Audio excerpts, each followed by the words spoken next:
नमस्कार मित्रों, आप सभी का फिर से स्वागत है हमारे इस YouTube चैनल आरजे एकेडमी पर। और मित्रों, हमारा जो उद्देश्य है इस निःशुल्क शिक्षा का, वो उन गरीब विद्यार्थियों तक शिक्षा को बिल्कुल निःशुल्क पहुंचाना है जो कोचिंगों की भारी फीस और घर अपनियों कह सकते हैं कि शहरों के जो महंगे खर्चे सहने में असक्षम हो। देखिएगा मित्रों, अपने जो मुख्य टॉपिक चल रहा था वो था राजस्थान की चित्रकला। और राजस्थान की चित्रकला में अपने अलग अलग शैलियों के अध्ययन कर चुके हैं। आज मित्रों अपन बात करेंगे हाड़ौती स्कूल ऑफ पेंटिंग्स की। देखिएगा, अपने राजस्थान के कुछ जिले हैं जैसे कि कोटा, बूंदी, बारा और झालावाड़। इन जिलों पर चौहानों की एक शाखा थी हाड़ा, और उन हाड़ा चौहानों के राज किए जाने के कारण ये जो प्रदेश था वो हाड़ौती प्रदेश कहलाया। और इस हाड़ौती प्रदेश में चित्रकला की जो स्कूल पनपी थी उसे कहा गया था हाड़ौती स्कूल ऑफ पेंटिंग्स। देखिएगा, सबसे पहले अपन इसके बारे में बात करते हैं कि इस हाड़ौती की स्थापना किस प्रकार हुई थी। ये देखिएगा, ये अपना राजस्थान, और मित्रों ये जो वर्तमान में जो ये हाड़ौती प्रदेश कहलाता है, इस वाले पूरे प्रदेश पर एक व्यक्ति था जिसका नाम था बूंदा मीना। बताओ नाम क्या था उसका? बूंदा मीना। इस बूंदा मीना ने इस पूरी जगह पर अधिकार करके इस क्षेत्र का नाम अपने नाम से रख दिया था बूंदी। अर्थात बूंदी नामक क्षेत्र का नाम किसके आधार पर रखा गया था? बूंदा मीना के आधार पर, जिसको वर्तमान में अपन हाड़ौती प्रदेश कहते हैं। पहले वो पूरा क्षेत्र इस बूंदी के नाम से जाना जाता था, और इस जगह पर सबसे पहले अधिकार करने वाला कौन था? बूंदा मीना। अब देखिएगा, अपने राजस्थान में एक झील पड़ती है सांबर, और इस सांबर झील के चारों तरफ एक वंश निवास करता था, और चारों तरफ वंश निवास करने के कारण उस वंश को कहा गया था चौहान वंश। देखिएगा, इन्हीं चौहान वंश के वंशजों में एक शासक पैदा हुआ था, एक व्यक्ति पैदा हुआ था जिसका नाम था देवन सिंह हाड़ा। बताओ उसका नाम क्या था? देवन सिंह हाड़ा। या देखिएगा, इसी का जो दूसरा नाम है वो देवी सिंह हाड़ा भी मिलता है, देवी सिंह हाड़ा या देवन सिंह हाड़ा।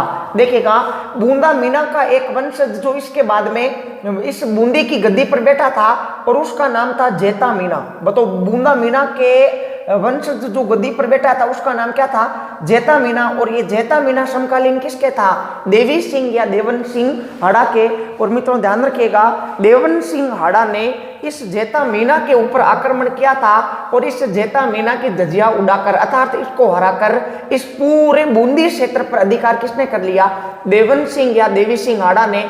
और देखिएगा, हाड़ा चौहानों द्वारा राज किए जाने के कारण ये प्रदेश बताओ क्या कहलाया? हाड़ौती प्रदेश। और यहाँ पर जो चित्रकला की स्कूल पनपी थी उसे क्या कहा गया? Hadoti school of paintings. अब देखिएगा, अगर अपन बात करें कि इन रियासतों में सबसे पुरानी रियासत कौन सी थी? बूंदी। फिर उस बूंदी से टूटा और अलग कौन सा हुआ? कोटा। तो देखिएगा, बूंदी रियासत में जो चित्रकला की शैली पनपी थी उसे क्या कहा गया? बूंदी चित्र शैली। इसी बूंदी से टूटकर अलग क्या हुआ? कोटा। और कोटा में चित्रकला की जो शैली पनपी वो क्या कहलाई? कोटा चित्र शैली। और देखिएगा, इसी कोटा से टूटकर आगे अलग हो गई थी झालावाड़ नामक रियासत है। और देखिएगा, इस झालावाड़ नामक रियासत में चित्रकला की जो शैली पनपी थी उसे क्या कहा गया? झालावाड़ चित्र शैली। और मित्रों, अपने इस बूंदी नामक रियासत के अधीन दो छोटे छोटे ठिकाने आते थे जिनका नाम था इंद्रगढ़ और दुगारी। और उन ठिकानों में भी एक चित्रकला की शैली पनपी थी जिसे इंद्रगढ़ शैली और दुगारी शैली कहा गया था। इंद्रगढ़ और दुगारी दोनों शैलियों का जन्म बताओ किससे हुआ है? बूंदी चित्र शैली से। तो आज अपन इस हाड़ौती स्कूल ऑफ पेंटिंग्स की जो अलग अलग चित्र शैलियां हैं उनके बारे में अपन विस्तृत अध्ययन करेंगे। तो अपना टारगेट यही रहेगा कि कितनी से कितनी भी बड़ी एग्जाम हो, यहाँ तक कि अगर IAS में भी राजस्थान जीके कर दे तो आपका प्रश्न इससे बाहर नहीं जाए। देखिएगा, हाड़ौती स्कूल ऑफ पेंटिंग्स में अगर अपन बात करें कोटा शैली की, नंबर 1 पर अगर अपन बात करें कि हाड़ौती स्कूल ऑफ पेंटिंग्स की शैली नंबर 1 तो कौन सी है? कोटा शैली। देखिएगा, पहले तो इसकी कोटा शैली के उपनाम क्या क्या है? कोटा शैली के उपनाम अर्थात और कौन कौन से अन्य नामों से इस कोटा शैली को जाना जाता है? देखिएगा, कोटा शैली का जो एक उपनाम है वो तो है शिकार शैली। बताओ, कोटा शैली का एक उपनाम क्या है? शिकार शैली। और इसी शिकार का एक पर्यायवाची होता है आखेट, अर्थात इसी शिकार शैली का दूसरा नाम क्या है? आखेट शैली। तो मित्रों, कोटा जो चित्र शैली थी उसको शिकार शैली या आखेट शैली क्यों कहा गया था? उसके पीछे उद्देश्य क्या था किस कारणों से इसका ये नाम पड़ा था, बिल्कुल अभी अपने को उत्तर मिलेगा। इतना सा ध्यान रखिएगा कि कोटा का शैली का उपनाम बताओ क्या था, शिकार शैली या आखेट शैली। देखिएगा कोटा शैली के चित्रकार कौन कौन से, सबसे पहले अपन इसके ऊपर चर्चा करते हैं, क्योंकि अधिकतर जो प्रश्न आता है ना चित्रकला का 90% वो चित्रकारों में से आता है। आपको चित्रकारों के नाम दे देंगे और इस प्रकार पूछ लिया जाएगा कि फलाना चित्रकार का संबंध कौन सी चित्र शैली से है। देखिएगा इसको याद किस प्रकार करना है कि दो भगवान है, बताओ दो क्या है, भगवान। एक तो अपन यूं कह सकते हैं कि भगवान कृष्ण है और कृष्ण को क्या कहा जाता है, गोविंद। तो एक तो बताओ कौन से भगवान है, गोविंद। और दूसरा है भगवान राम, और राम को बताओ क्या कहा जाता है, रघुनाथ। गोविंद और रघुनाथ। अब देखिएगा इनको पूछा गया अलग अलग कि गोविंद तेरे को क्या चाहिए, और रघुनाथ को पूछा गया कि तेरे को क्या चाहिए। तो देखो आप जैसे जानते हो कि गोविंद के अर्थात भगवान कृष्ण के 16,000 पत्नियां थी, इनको गोपियों का बड़ा शौक था। तो इस गोविंद ने तो मांग की नूर की कि मुझे तो गोपियों का क्या चाहिए, नूर चाहिए। तो गोविंद ने तो किसकी मांग की, नूर की। लेकिन जो रघुनाथ था, भगवान राम था, उन्होंने कहा कि नहीं मुझे नूर नहीं चाहिए, मेरे लिए तो बस सीता ही काफी है। इन्होंने क्या मांग की थी, क्योंकि रघुनाथ जो था इसको 14 वर्ष का वनवास मिला था, और 14 वर्ष का कड़ा वनवास काटने के बाद में ये वापस अपनी जो है राज्य अयोध्या लौटे थे। तो इन्होंने कहा देखो मेरे को कोई भी नूर वूर नहीं चाहिए, मेरे को तो तुम ये काम करो लस्सी पी, अब काफी टाइम हो गया, लस्सी डाल दो। क्या डाल दो, लस्सी, और क्या कर दो, डाल दो। तो देखिएगा ये जो सारे चित्रकार है ना वो कोटा शैली के आ जाते हैं। देखिएगा गोविंद के पीछे आपको लगाना है राम, तो एक शब्द बन गया गोविंद राम। नूर के पीछे लगा दो मोहम्मद, तो बताओ क्या बन गया, नूर मोहम्मद। लच्छी के पीछे लगा दो राम, तो लच्छी राम। और डालू से आपको याद रखना है डालू राम। जबकि देखिएगा एक इस प्रकार का है ढालू राम। ये जो ढालू राम है वो अलवर चित्र शैली का चित्रकार है, ध्यान रखिएगा। और अगर डालू राम आए ना तो वो कौन सी का है, कोटा का। तो देखिएगा कोटा शैली के चित्रकारों को अपने को इस प्रकार याद करना है कि दो भगवान है, गोविंद और कौन सा, रघुनाथ। गोविंद को क्या चाहिए, नूर, नूर से याद रखना है नूर मोहम्मद। और रघुनाथ को क्या चाहिए, लस्सी, डाल दो। तो लस्सी से लच्छी राम, और डालू से बताओ क्या याद रखोगे, डालू राम। तो ये चित्रकार कौन सी शैली के थे, कोटा शैली के। अब देखिएगा कोटा शैली को शिकार शैली या आखेट शैली क्यों कहा जाता है। देखिएगा मित्रों इस कोटा के इतिहास में एक शासक बना था और उसका नाम था महाराव उमेद सिंह। कोटा के इतिहास में बताओ राजा कौन बना था, महाराव उमेद सिंह नामक एक शासक बना था। और देखिएगा मित्रों जैसा कि आप सभी जानते हो राजा महाराजाओं को शिकार खेलने का बड़ा शौक होता था।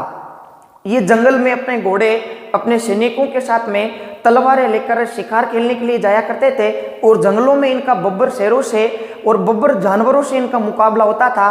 तो देखिएगा एक बार जो ये उमेद सिंह है वो एक बार जंगल में शिकार खेलने के लिए गया था, तो इसके सामने आया एक जंगली सुअर। बताओ इसके सामने क्या आया, एक जंगली सुअर। ये अपने घोड़े पर सवार था और घोड़े पर सवार होकर इसने, घोड़ा अपनी स्पीड में भाग रहा था और आगे बताओ इसके क्या आया, एक जंगली सुअर। और उस जंगली सुअर को देखते ही उसकी गर्दन उड़ा दी थी किसने, उमेद सिंह ने।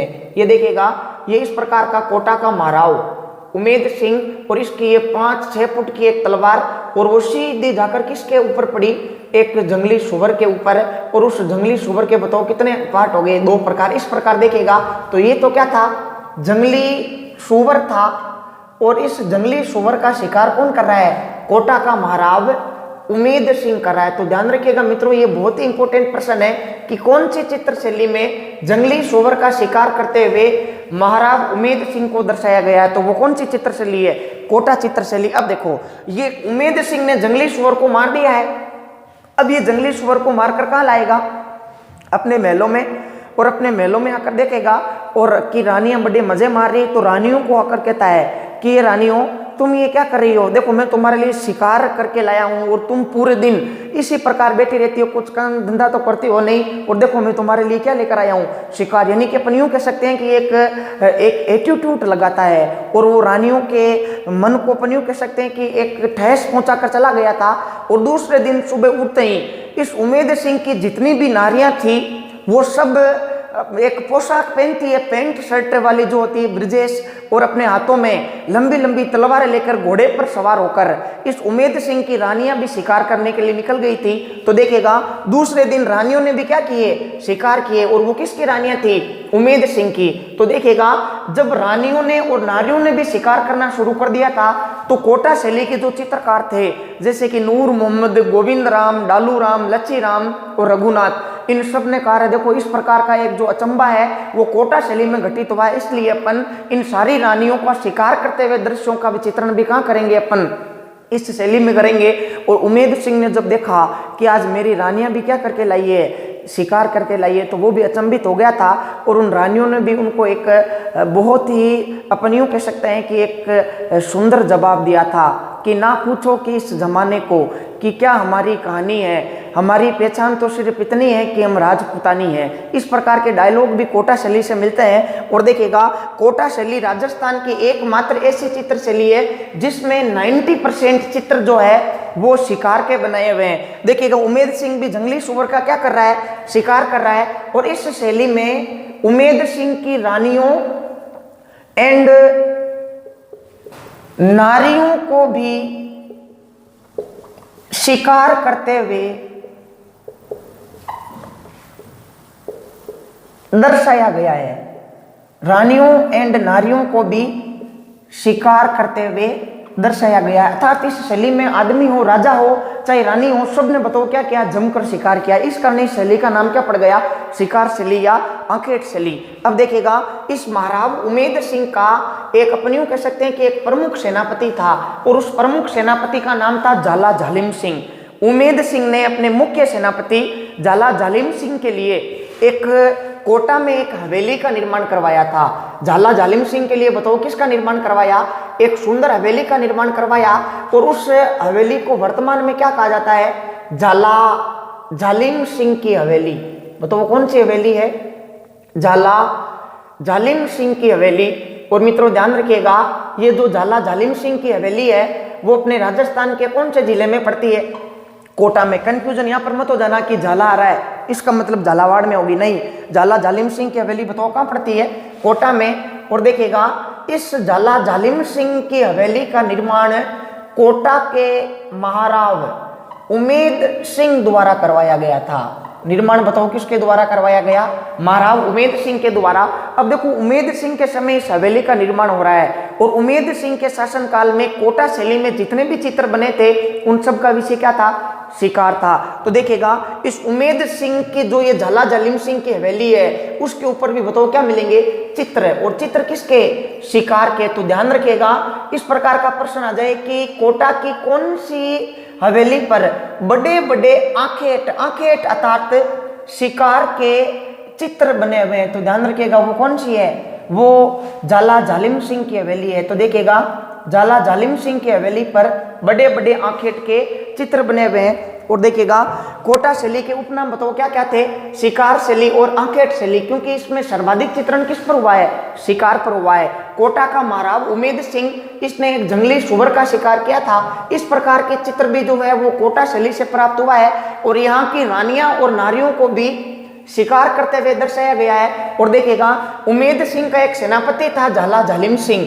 उसकी याद में एक हवेली का निर्माण करवाया गया था, उमेद सिंह ने करवाया था, जिस पर बड़े बड़े आंखेट के चित्र बने हुए। यानी कि अपन यूं कह सकते हैं कि कोटा शैली जो है ना वो पूरी शिकार के आगे पीछे ही घूमती है। लेकिन देखिएगा कोटा शैली की जो आगे की मोस्ट इंपॉर्टेंट विशेषता है वो क्या है, वो मित्रों ध्यान रखिएगा वसली है। बताओ क्या है, वसली। अब देखो ये वसली क्या होती है, देखिएगा कागज के ऊपर कागज रखकर, कागज के ऊपर कागज रखकर जो चित्र बनाने की जो कला है, जो चित्र बनाने की कला है उसे बताओ क्या कहा जाता है, वसली कहा जाता है। ध्यान रखिएगा। और बड़ी बड़ी वसलियों का जो चित्रण है वो कोटा शैली में हुआ, ये भी ध्यान रखिएगा। कागज के ऊपर कागज रखकर चित्रण करने की जो कला है वो क्या कहलाती है, वसली। अब देखो इस प्रकार क्यों किया जाता था, जैसे कि अपन बचपन में कार पेपर की सहायता लेते थे बीच में कार्य पेपर होता था, ऊपर एक पेज और उसके नीचे एक पेज, ऊपर जो आपने अंकित किया वो सेम टू सेम नीचे बन गया। लेकिन देखिएगा इस वसली का उद्देश्य क्या था, दो कागज को लिया जाता ऊपर नीचे और ऊपर वाले कागज पर अपने को चित्र बनाना है। अब देखो अगर उस चित्र में कोई मिस्टेक नहीं हुई तो ऊपर वाला यूज आ जाएगा, लेकिन बाय द वे अगर उसमें कुछ मिस्टेक हो गई ना तो उसी प्रकार का जो अंकन है, देखो कभी भी आप एक पन्ने के ऊपर लिखो ना तो नीचे वाले पन्ने पर भी वो अंक अंकित हो जाते हैं। तो अगर ऊपर में मिस्टेक हो गई ना तो उसको अपन ठीक कहाँ कर सकते हैं, नीचे वाले में। इस प्रकार की बड़ी बड़ी वसलियों पर जो चित्रण है वो कौन सी शैली में, वह बताओ, कोटा शैली में। आगे देखिएगा अगर अपन बात करें कि कोटा शैली जो है वो स्वतंत्र किसके समय हुई थी, यानी कि पहले तो ये किसी न किसी के अधीन थी और कोटा शैली स्वतंत्र किसके समय हुई थी, तो देखिएगा कोटा का एक शासक बना था राम सिंह। बताओ कोटा के इतिहास में राजा कौन बना, राम सिंह। इस राम सिंह के काल में कोटा शैली स्वतंत्र हुई थी और अपन यूं कह सकते हैं कि कोटा शैली का स्वर्ण काल कौन से राजा का कहलाता है। तो देखिएगा इसका उत्तर आप सबको पता है, क्योंकि कोटा जो शैली है शिकार के दृश्य चित्रित हुए हैं और वो सर्वाधिक किसके काल में, उमेद सिंह के काल में। तो देखिएगा कोटा शैली का स्वर्ण काल तो किसके काल का, उमेद सिंह का, और स्वतंत्र किसके समय हुई थी, राम सिंह के काल में हुई थी। लेकिन देखिएगा इस कोटा के इतिहास में एक शासक बना था भीम सिंह। कोटा के इतिहास में बताओ राजा कौन बना, भीम सिंह। और इस भीम सिंह जो था वो भगवान कृष्ण का बड़ा भक्त था और भगवान कृष्ण का भी एक ऐसा संप्रदाय जिसमें भगवान कृष्ण के बाल रूप की पूजा की जाती है, उस संप्रदाय से ये काफी प्रभावित था। और देखिएगा उस संप्रदाय का नाम है वल्लभ संप्रदाय। बताओ उस संप्रदाय का नाम क्या है, वल्लभ संप्रदाय। तो ध्यान रखिएगा भीम सिंह के समय इस कोटा शैली पर किसका प्रभाव पड़ा था, वल्लभ संप्रदाय का प्रभाव इस पर सर्वाधिक पड़ा था, क्योंकि वल्लभ संप्रदाय से प्रभावित बताओ कौन था, भीम सिंह था। मित्रों ये जो कोटा शैली है उसके बारे में एक सामान्य सा वीडियो था और आशा करते हैं कि आपको इस प्रकार का जो है वो पसंद आया होगा। और भी अपन इसको हाड़ौती स्कूल ऑफ पेंटिंग्स की जो अन्य शैलियाँ हैं जैसे कि बूंदी शैली है, इंद्रगढ़, दुगारी, झालावाड़, उसी प्रकार का एक अच्छा सा शानदार सा मैटर आपके सामने लेकर उपस्थित होंगे। धन्यवाद।